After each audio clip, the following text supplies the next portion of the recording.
జగన్నాథ స్వామి వారికి పట్టు వస్త్రాలు అందించిన సింహాచలం దేవస్థానం అధికారులు.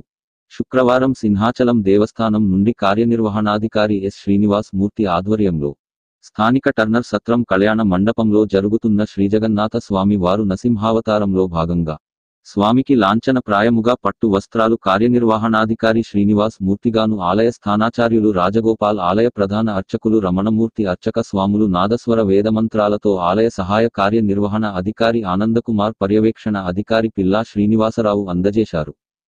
ఈ సందర్భంగా కార్యనిర్వహణాధికారి శ్రీనివాస్ మూర్తి మాట్లాడుతూ లోకానికి వెలుగులు ప్రసాదించే ఆ జగన్నాథస్వామి తన దివ్య అవతారాలతో కనువిందు చేస్తూ అవతారాల్లో ముఖ్యమైన వరాహ, నారసింహ అవతారాల్లో భక్తులను కనువిందు చేస్తున్న జగన్నాథ స్వామికి సింహాచలం దేవస్థానం తరపున పట్టు వస్త్రాలు సమర్పించడం మా పూర్వజన్మ సుకృతమని శ్రీనివాసు మూర్తి అన్నారు. ఈ కార్యక్రమంలో సింహాచలం దేవస్థానం అధికారులు మరియు వేద పండితులు పాల్గొన్నారు.